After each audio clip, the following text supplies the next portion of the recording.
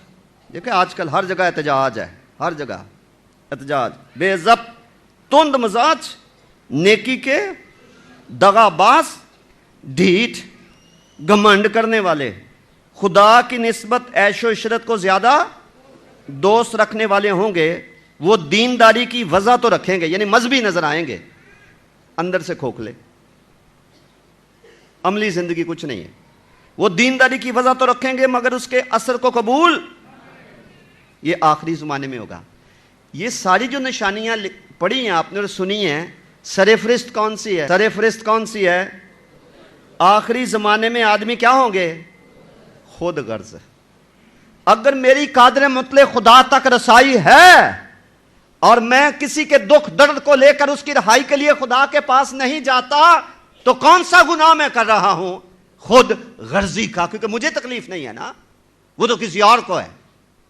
مجھے ہوگی تو میں جاؤں گا، مجھے ہوگی تو میں جاؤں گا. بہت بڑا سبب پاکستان میں، کلیسیا میں، دنیا میں شفاعت کرنے والوں کا نہ ہونا، ثالثوں کی کمی، بڑا سبب اس کا یہ ہے کہ آج کی دنیا میں دنیا خود غرض ہے، جن میں ایماندار ہم بھی شامل ہیں. خود غرض.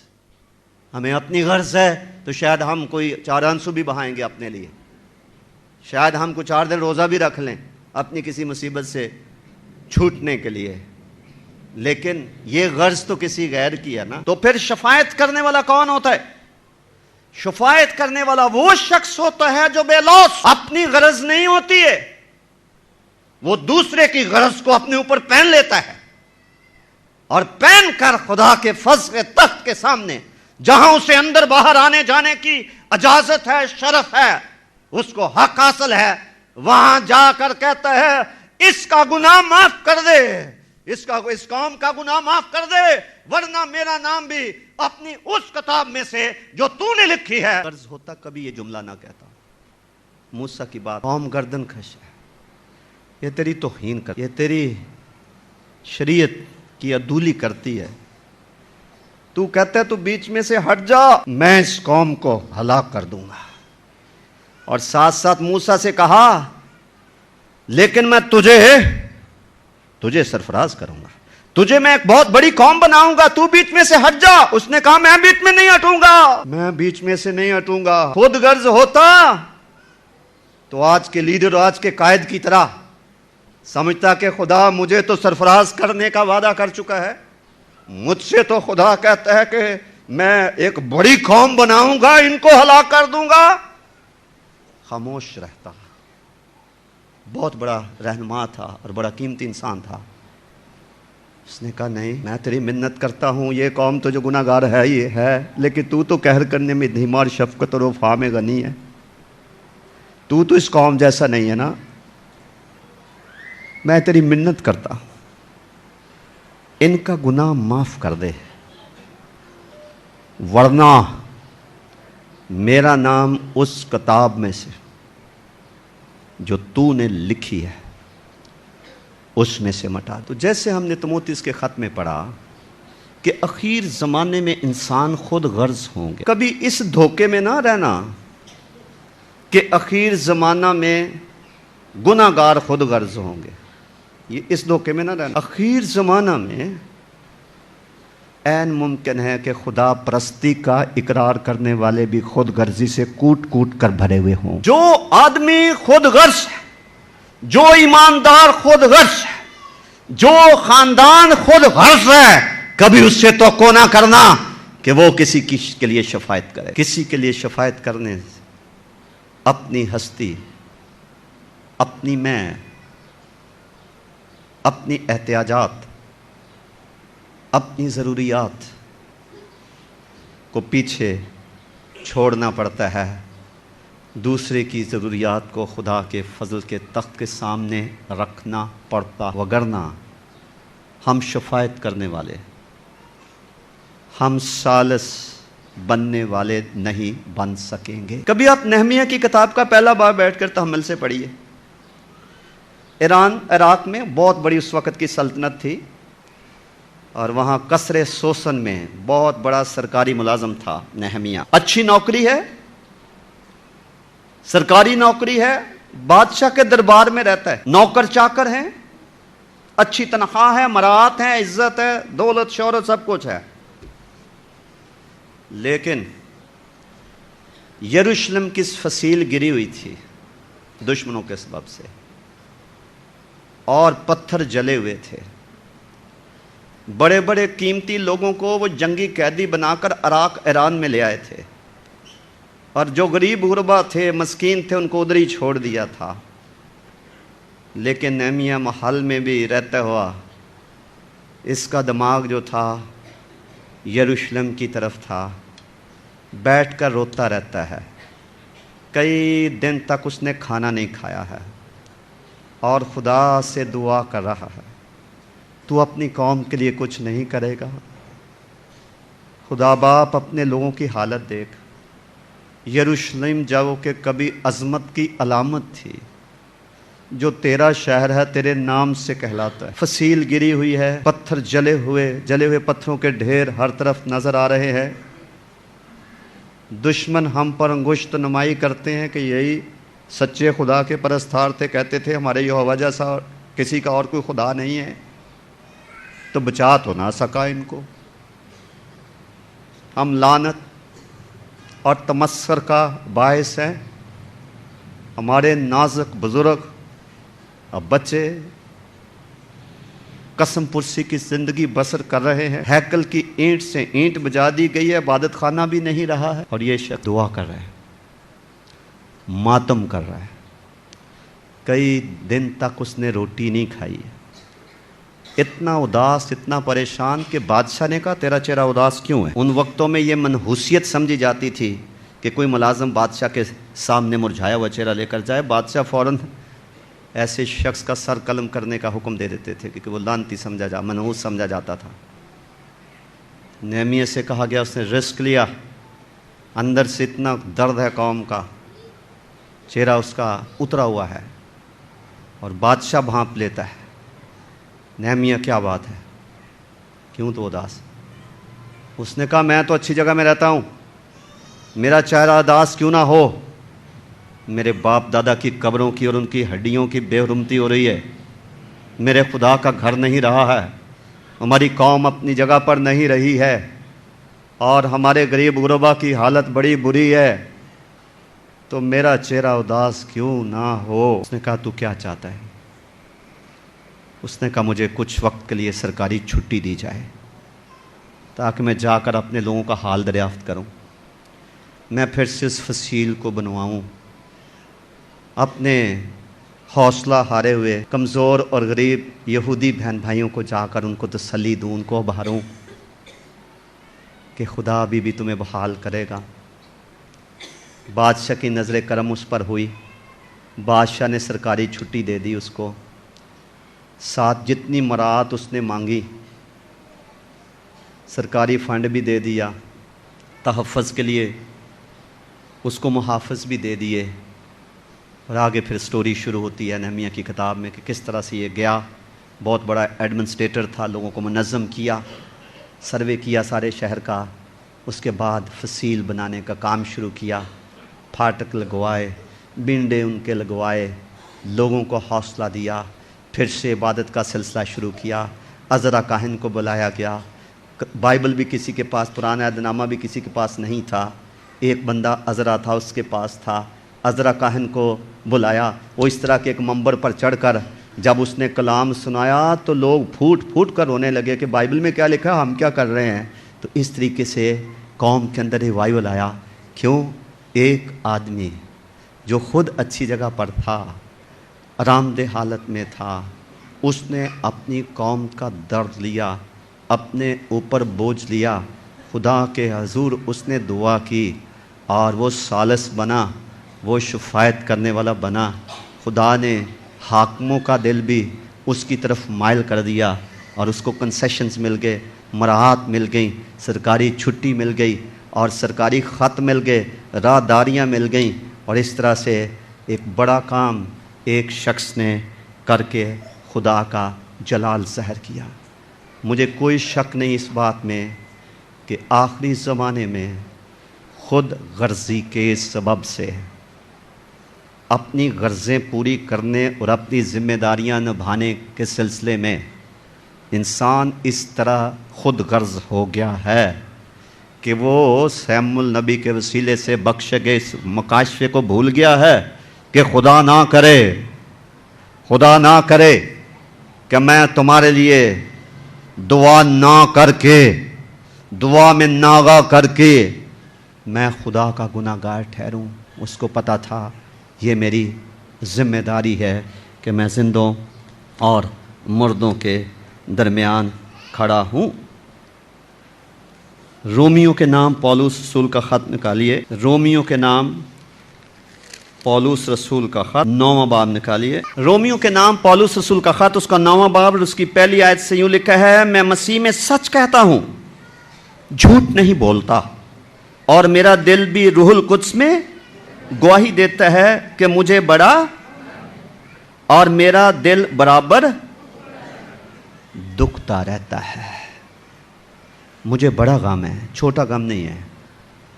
میں کبھی کبھی جذبات میں آ کے دعا نہیں کرتا، برابر میرا دل دکھتا رہتا ہے لگاتار۔ کئی لوگوں کو کبھی کبھی جوش آتا ہے اور 4 دن کا ہوتا ہے وہ ختم ہو جاتا ہے۔ اسٹیڈ فاسٹنس نہیں ہے، ثابت قدمی نہیں ہے، استقلال نہیں ہے، مستقل مزاجی نہیں ہے۔ میرا دل بھی روح القدس میں گواہی دیتا ہے کہ مجھے بڑا غم ہے اور میرا دل برابر دکھتا رہتا ہے، کیونکہ مجھے یہاں تک منظور ہوتا کہ اپنے بھائیوں کی خاطر جو جسم کے روح سے میرے قرابتی ہیں، میں خود مسیح سے محروم ہو جاتا۔ اگر وہ مسیح سے محروم ہو جاتا تو کہاں جاتا؟ دوزخ میں۔ پولس کی بات ہو، یعنی خداوند میں اگر میرے لیے ممکن ہو میں دوزخ میں چلا جاؤں تو چلا جاؤں، میرے یہودی بھائی نہ جائیں۔ وہ تیرے بارے میں غیرت تو رکھتے ہیں لیکن سمجھ کے ساتھ نہیں رکھتے ہیں۔ وہ بڑے مذہبی اور روحانی اور شریعت پر تکیہ کرنے والے تو بنتے ہیں لیکن شریعت کی عدولی کرتے ہیں اور فضل کو پہچانتے نہیں ہیں، اور مجھے معلوم ہے ان کا انجام کیا ہے۔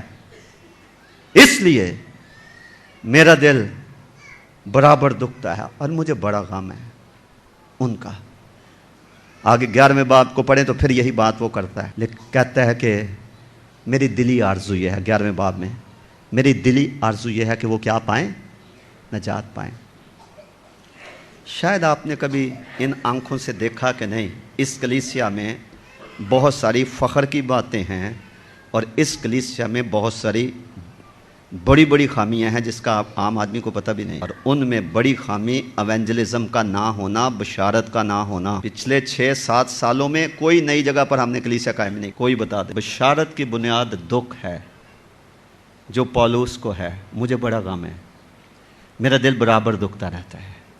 جس کلیسیا کو اور اس کے رہنماؤں کو درد ہے کہ روحیں ہلاک ہو رہی ہیں، یا ہمارے اپنے ہی جو خداوند کے نام سے کہلاتے ہیں وہ شکست خوردہ زندگی بسر کر رہے ہیں، تو وہ اس درد کو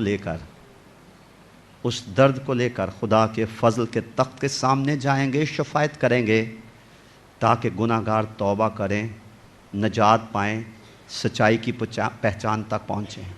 اگر اس کلیسیا میں کچھ 600-700 لوگ عبادت کرتے ہیں، یہاں کم از کم کو 5000 لوگ ہونے چاہیے۔ وہ کیسے ہوں گے؟ جیسے جیسے لوگ نجات پا کر کلیسیا میں شامل ہوں گے کلیسیا بڑھے گی۔ لیکن ہم اسی سے بہت مطمئن ہیں اور ہمارے اندر یہی بڑا فخر ہے کہ ہم بہت کچھ ہے۔ میں مطمئن نہیں، کیونکہ ایونجلزم جو ہے وہ درد سے شروع ہوتا ہے۔ میرے گھر میں میرا خیال ہے کہ کم از کم کوئی 25 سال سے سسٹر ایلس آ کے ٹھہرتی رہی ہیں، جب بھی وہ آئی ہیں 25 سال سے، اور میں نے کئی دفعہ ان کو اپنے کمرے میں بند گھنٹوں گھنٹے سسکیاں لے کر دعا کرتے ہوئے میں نے سنا ہے۔ کسی عبادت میں جانے سے پہلے کئی گھنٹے آہیں بھر بھر کر، رو رو کر، سسکیاں لے لے کے وہ دعا کر رہی ہوتی ہے کہ آج جہاں میں عبادت کروانے کے لیے جا رہی ہوں کوئی نہ کوئی نجات پا جائے، کوئی نہ کوئی نجات پا جائے، کوئی نہ کوئی نجات پا جائے۔ 85 سال کی عمر، ہمارے کئی بزرگوں نے بھی اپنی زندگی سے ہمیں سکھایا جو آج زندہ ہیں۔ بائبل میں تو جو ہیں موسیٰ جیسے وہ تو ہے ہی، پالوس جیسے وہ تو ہے ہی۔ بہنوں بھائیوں، اگر کبھی آپ سالس بن گئے، اگر آپ کو آج کے پیغام کی سمجھ آ گئی، آپ شفاعت کرنے والے بن گئے، تو میرا ایمان ہے کہ آپ خدا کی حضوری میں بڑی عزت کے ساتھ داخل کیے جائیں گے، کیونکہ جن کی کوششوں سے، جن کے آنسوؤں سے، جن کے اپنی نیند اور آرام قربان کرنے سے، جن کے کوئی 1-2 مرتبہ کا کھانا چھوڑنے سے، جن کے کسی کا دکھ بانٹنے کے نتیجے میں کوئی شخص نجات پا جائے، خدا کی نگاہ میں اس کی بڑی قدر ہے۔ آسمان پر فرشتے خوشی مناتے ہیں۔ ایسے لوگ جب دوسری دنیا میں جائیں گے تو خالی ہاتھ نہیں جائیں گے، خالی ہاتھ نہیں جائیں گے، وہ کچھ جیتی ہوئی روحیں کہ خداوند اس خاندان کا مجھے پتہ چلا، میں اس کے لیے دعا کرتی رہی، میں اس کے لیے دعا کرتا رہا، مجھے اس گھر کی اس ضرورت کا پتہ چلا، مجھے اس زندگی کی اس کرب کی اور گمراہی کی خبر ملی، میں اس کے لیے دعا کرتا رہا، تیرے حضور فریاد کرتا رہا۔ جیسے تیرا بیٹا باپ کے دائنے ہاتھ بیٹھ کر آج کے دن تک ہماری شفاعت کر رہا ہے، میں بھی کرتا رہا، میں بھی کرتی رہی، تیری مہربانی کہ تو نے اس کو نجات دے دی۔ آج یہ تیرے سامنے جو توڑا تو نے مجھے آنسوؤں کا دیا تھا، بیوہ کی 2 دمڑیوں کی طرح، وہ میں نے تیرے حضور استعمال کیا، اور یہ جیتی ہوئی روحیں لے کر میں تیری الہی بارگاہ میں آیا ہوں۔ پھر آپ کو اس آیت کی سمجھ آئے گی کہ دیکھ میں جلد آنے والا ہوں اور ہر ایک کے کام کے موافق دینے کے لیے اجر میرے۔ جس نے اپنے لیے کام کیا، اپنی فیملی کے لیے کام کیا، خدا کے لیے کچھ کیا ہی نہیں، تو اس نے اجر، وہ کس اجر کا منتظر ہے؟ ہم دھوکے میں نہ رہیں۔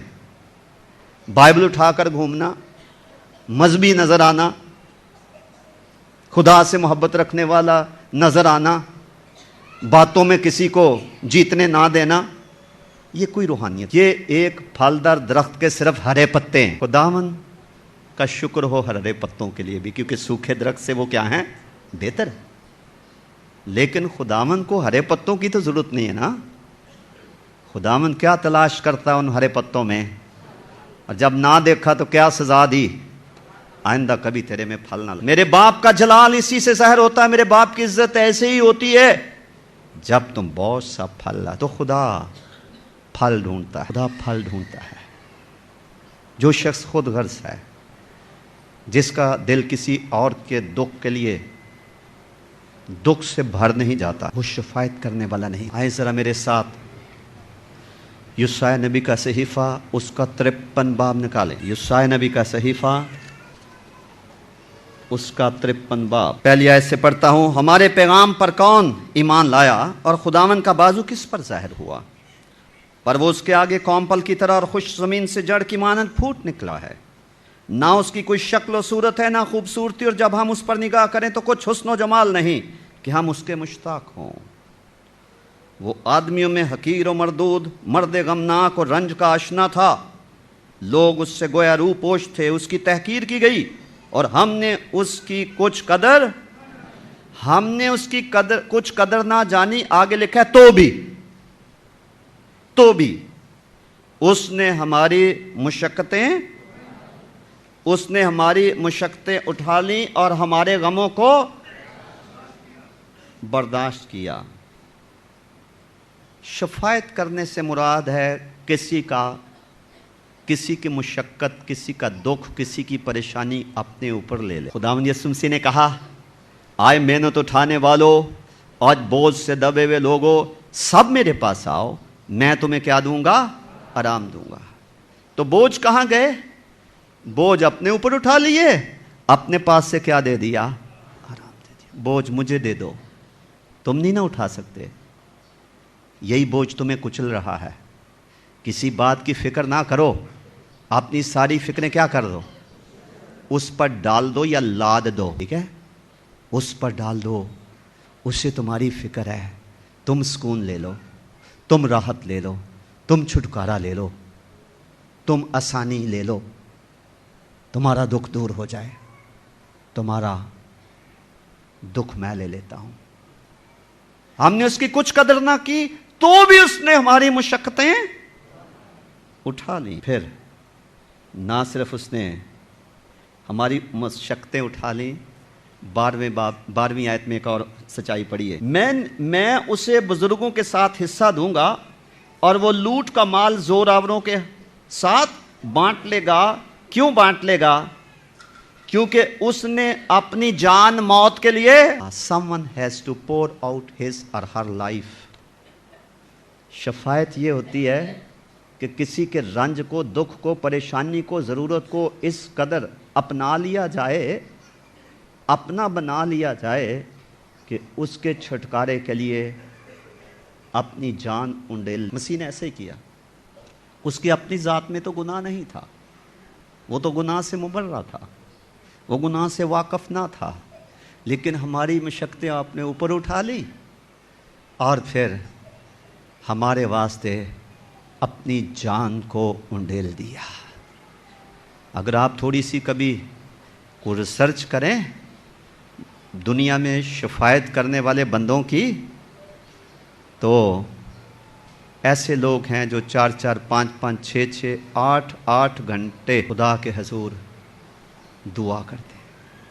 ایک انگریز تھا جو بحر ویران جگہ پہ دعا کرتا تھا، کہتے ہیں وہ دعا کرتا تھا، اوپر سے برف پڑتی رہتی تھی، اتنا وہ خدا کے ہاتھوں میں ہوتا تھا کہ برف پڑ پڑ کر اس کے گلے تک آ جاتی تھی، لیکن وہ شفاعت کرنے سے باز نہیں آتا تھا کہ اس کے اندر یہ درد پایا گیا۔ جان ویزلی جیسے بزرگ جنہوں نے کہا کہ ساری دنیا ہماری پیرش ہے، میں ساری دنیا کو جیتنا چاہتا ہوں، مجھے روحیں دے، مجھے روحیں دے۔ لاکھوں میل صرف ایک گھوڑے پر سوار ہو کر، 7 کتابیں بھی پڑھنا، بڑا عالم آدمی تھا، کئی خادموں کو پڑھنے کی عادت نہیں ہے، اس سے روحانی ترقی رکی رہتی ہے، عالم تھا، گھوڑے پر بیٹھے بیٹھے نفسیات کی کتابیں پڑھ رہا ہے، فلسفے کی کتابیں پڑھ رہا ہے اور اپنے علم میں اضافہ کر رہا ہے، میسیج تیار کر رہا ہے۔ آج انگلستان کے کونے کونے میں میتھوڈسٹ چرچ آپ کو ملیں، عالیشان بلڈنگز۔ اس ایک آدمی اپنی قوم کا بوجھ لینے کا، اور خدا کا خادم تھا، مجھے اس کا نام یاد ہے، اس نے کہا مجھے یا اسکاٹ لینڈ دے دے یا مجھے موت دے دے، میں ایک چیز کو چنوں گا۔ یہاں تو اسکاٹ لینڈ میں لوگ نجات پانے لگے، اگر خدا نہیں تو پھر مجھے بھی اٹھا لے، میں نہیں جینا چاہتا۔ اس آدمی کی دعا کے نتیجے میں اسکاٹ لینڈ میں بیداری آ گئی۔ لہٰذا شفاعت کرنے والا اگر خود غرض ہے، جو کہ آخری زمانے میں لوگ ہوں گے اور جن میں ایماندار بھی شامل ہوں گے، کوئی کسی کے لیے شفاعت نہیں کرے گا۔ بڑے دکھ کے ساتھ فلپی کی کلیسیا کو خط لکھتے ہوئے پالوس نے کہا، سب کو اپنی اپنی فکر ہے، نہ کہ خداوند یسوع کی۔ تموتیس کو وہ کہتا ہے کہ سب کو اپنی اپنی فکر ہے، خدا کی فکر نہیں ہے۔ میرا خیال ہے کہ آج ہمارے لیے اپنا امتحان کرنے کی بھی ضرورت ہے۔ کیا ہمیں اپنی فکر ہے، اپنے گھرانے کی فکر ہے، اپنے اور اپنے گھرانے کی سرفرازی، اقبال مندی، ضروریات کے پورے کیے جانے کی اور عزت کی اور دیگر چیزوں کی ہمیں فکر ہے، یا ہمیں کوئی خدا اور اس کی کلیسیا کی بھی کوئی فکر ہے؟ ارد گرد جو کچھ ہو رہا ہے اس کی بھی ہمیں کوئی فکر ہے؟ کیا ہمیں اس بات کی بھی فکر ہے کہ اگر میں خدا تک رسائی رکھتا ہوں اور اس کے باوجود بھی میں شفاعت نہیں کرتا، دعا نہیں کرتا، تو میں دعا نہ کر کے گناہ گار ٹھہرتا ہوں؟ خدا نہ کرے کہ میں دعا نہ کر کے میں خدا کا گناہ گار ٹھہروں۔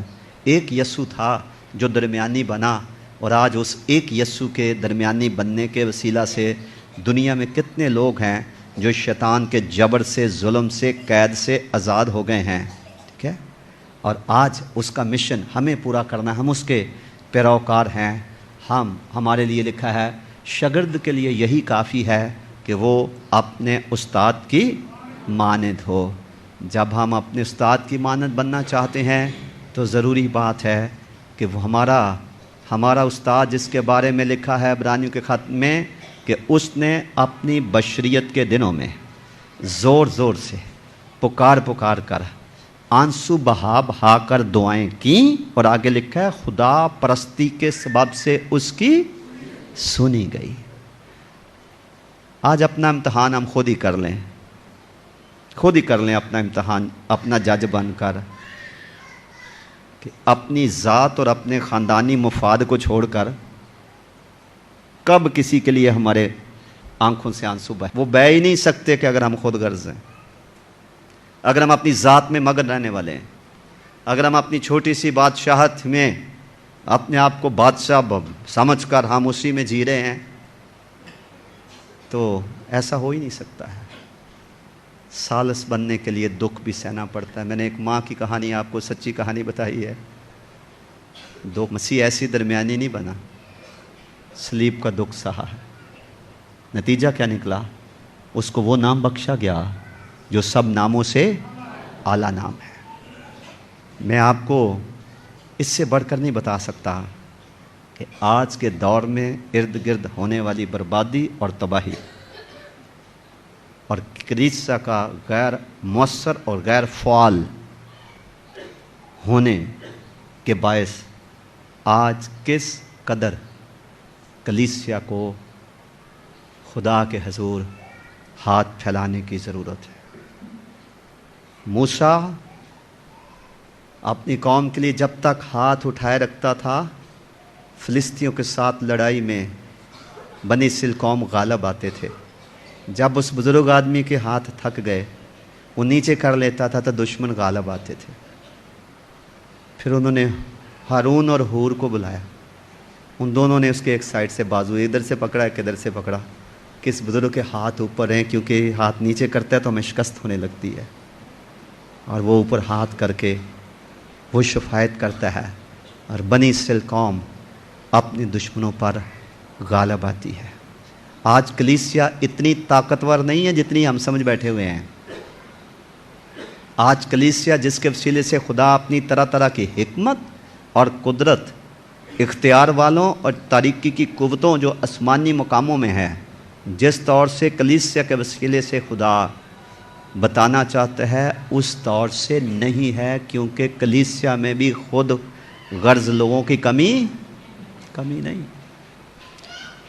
بے غرض، بے لوس، سیلف لیس ایماندار جہاں بھی موجود ہوئے ہیں، انہوں نے اپنی ضروریات کو، اپنے مفادات کو پیچھے چھوڑا ہے، اور انہوں نے اپنی جانیں اونڈیلی ہیں، اپنے فیوچر انہوں نے نہیں دیکھے ہیں، نفع نقصان نہیں دیکھا ہے، صرف اپنے استاد کی پیروی کرتے ہوئے انہوں نے اپنا آپ دوسروں کے لیے دے دیا، جس کے نتیجے میں بہت سے کام آئے۔ ہم چند لمحوں کے لیے خداوند کے حضور، اس کے فضل کے تخت کے سامنے کھڑے ہوں، اپنی زندگی پر غور کریں۔ ایک دن ایک آدمی مجھے ملا، وہ ایئر فورس میں پائلٹ تھا، اس کے بعد وہ، میں نام نہیں لیتا، وہ اسلام آباد میں کسی بہت بڑے عہدے پر ہے، اور مجھے موقع ملا کہ میں اس اہم ادارے میں جا کے اس آدمی سے ملوں۔ بڑا کیا لیں سخت دل آدمی، بڑے امیر ترین گھرانے سے، اور خدا سے بہت دور، اور اس کی بیوی نجات یافتہ تھی۔ مجھے پتہ چلا کہ آج کل یہ آدمی لوگوں کے لیے دعائیں کرتا ہے تو لوگوں کو شفا ہوتی ہے، تو مختلف لوگوں سے اس نے مجھے پیغام بھجوایا کہ بھائی ضیاء، اگر آپ کبھی اسلام آباد آئیں مجھے ضرور ملیں۔ میرے بھی بڑا اشتیاق تھا کہ اس کی زندگی کیسے بدلی ہے، میں ذرا اس کی گواہی تو سنوں۔ میں ایک دن ڈیرہ اسماعیل خان گیا لاسٹ ایئر، تو میں نے اس سے اپوائنٹمنٹ کر کے تو میں گیا، اس آدمی کو ملا، تو میں چونکہ اس کی جانتا ہوں فیملی کو اور وہ کیا ہے، تو میں نے اس کو کہا کہ آپ کو نجات کا تجربہ کیسے ہوا؟ تو اس نے ایک خادم کا ذکر کیا جس کو میں بھی جانتا ہوں. کہنے لگا فلاں خادم کو تو آپ جانتے ہیں نا؟ میں نے کہا اچھی طرح. کہنے لگا اب وہ خادم اس دنیا میں نہیں ہے، لیکن آج میں آپ کو اس خادم کی گواہی دیتا ہوں. میں نے کہا کیا؟ کہنے لگا کہ میری بیوی نجات یافتہ تھی تو میں خدا سے بڑا دور تھا، تو میری بیوی نے اس خادم سے کہا کہ میرا آدمی خدا کے قریب نہیں آتا، آپ اس کی نجات کے لیے دعا کریں. تو اس خادم نے اس کو کہا کہ میں نے تو تیرے آدمی کو نہیں دیکھا، تو اس کی مجھے ایک تصویر لا کے دے، کیونکہ وہ ایئر فورس میں تھا، وہ پائلٹ تھا اس وقت. تو اس نے کہا کہ تو اس کی تصویر مجھے لا کے دے. اس بہن نے اپنے شوہر کی جس کی وہ نجات چاہتی تھی اس خادم کو تصویر دے دی. وہ خادم کیا کرتا تھا، جب وہ دعا کرتا تھا تو اس بندے کو اس کے سامنے تصویر رکھ کے اس کے لیے دعا کرتا تھا، جس کے نتیجے میں روح القدس نازل ہوا اس آدمی پر، اور گناہ کے خلاف گہری اس کو قائلیت ہوئی، جس کے نتیجے میں اس نے توبہ کر لی، بپتسمہ لے لیا، پاک روح سے معمور ہو گیا. آج خدا اس کو شفا کے لیے استعمال کرتا، غیر قومیں بھی اس کے پاس آتی ہیں. ابھی میری پچھلے سال اس کے ساتھ ملاقات ہوئی ہے. کہنا میں آپ کو کیا چاہتا ہوں، مقدسین کی دعائیں، پیشواؤں کی دعائیں، ایمانداروں کی دعائیں کسی شخص کی نجات کا ذریعہ بن سکتی ہیں. بیوی نے کیوں اپنے شوہر کی تصویر دی؟ بیوی نے خادم سے کیوں بار بار درخواست کی؟ کیونکہ اس کو درد تھا کہ میرا شوہر خدا سے بہت دور ہے، یہ دوزخ میں جائے گا، تو میں نہیں چاہتی یہ جائے. خدا نے ایک معجزہ کیا. میں آپ کو من گڑت کہانیاں نہیں بتا رہا، میں خدا کی حضوری میں کھڑا ہوں، میں آپ کو بائبل کی سچائیاں بتا رہا ہوں کہ اس طرح سے ہوتا ہے. آئے ہم خدا کے حضور آج اپنا آپ دیکھیں. آخری زمانے کی اس نشانی کے تناظر میں اپنے آپ کو دیکھیں کہ اخیر زمانہ میں آدمی خود غرض ہوں گے. ان کو دعا سے زیادہ نیند پیاری ہوئے گی، ان کو روزے سے زیادہ روٹی پیاری ہوئے، ان کو گھٹنوں کے بل ہونے کی بجائے آرام کرنا پسند ہوگا. کیا ہم ان میں سے تو نہیں؟ یا ہم دوسرے کا دکھ اپنے اوپر لینے والے ہیں؟ کسی شخص کی برائی کرنا آسان ہے، کسی شخص کے گناہ اور قصور گنوانا آسان ہے. رخنا میں کھڑا ہونا، زندوں اور مردوں کے درمیان کھڑا ہونا اور خدا سے فریاد کرنا کس کا گناہ معاف کر دے. یسوع مسیح کی طرح جس نے صلیب پر کہا کہ اے باپ ان کا گناہ معاف کر دے، یہ نہیں جانتے. اسٹیفنس کی طرح جس نے اپنے سنسار کرنے والوں کے حق میں کہا کہ اے باپ یہ گناہ ان کے ذمہ نہ لگا.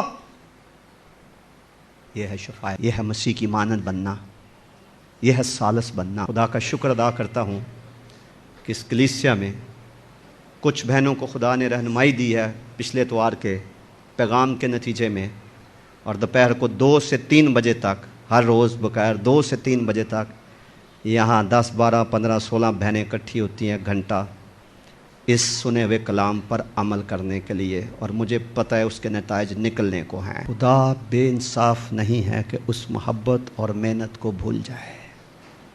جب ہم سنے ہوئے خدا کے کلام پر عمل کرتے ہیں تو خدا دعا کے جواب میں، جیسے اس نے کہا راست باز کی دعا کے اثر سے بہت کچھ ہو سکتا. ہم تو کو رکھیں، خدا سے شامل ہو جائیں، ایک روح میں خدا تک رسائی حاصل کریں.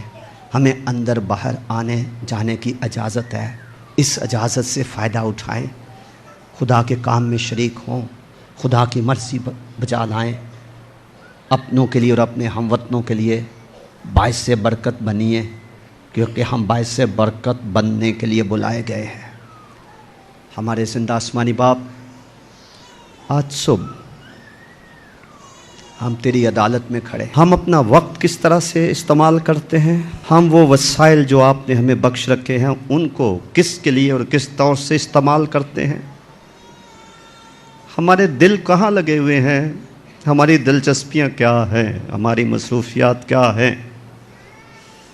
ہماری خود غرضیاں کیا ہیں؟ ہم ایک دوسرے سے تو وہ چھپی ہو سکتی ہیں لیکن آپ سے چھپی ہوئی نہیں. ہم ان تمام لوگوں کے لیے تیرا شکر ادا کرتے ہیں جو ہماری نجات کے لیے ثالث بنے، جنہوں نے ہمارے لیے شفاعت کی، آنسو بہائے، جس کے نتیجے میں ہمیں سچائی کی پہچان مل گئی اور نجات مل گئی.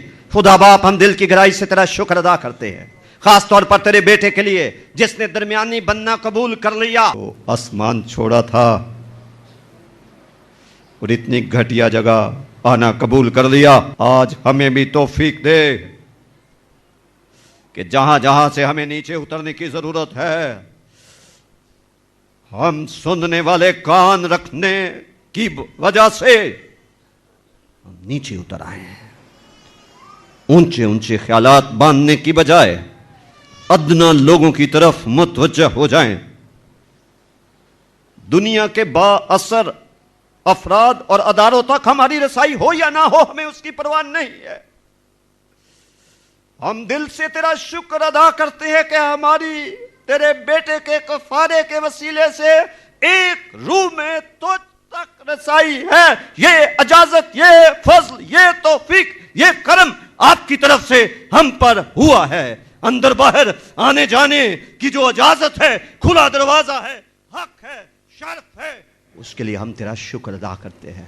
ہمارے ضمیروں کو جھنجھوڑ، ہمیں ہوش میں آنے کی توفیق دے۔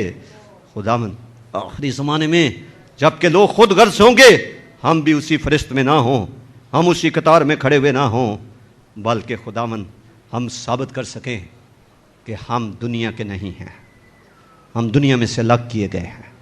ہم اپنے لیے نہیں جیتے ہیں، ہم دوسروں کے لیے جیتے ہیں، ہم دوسروں کے لیے جیتے رہیں گے۔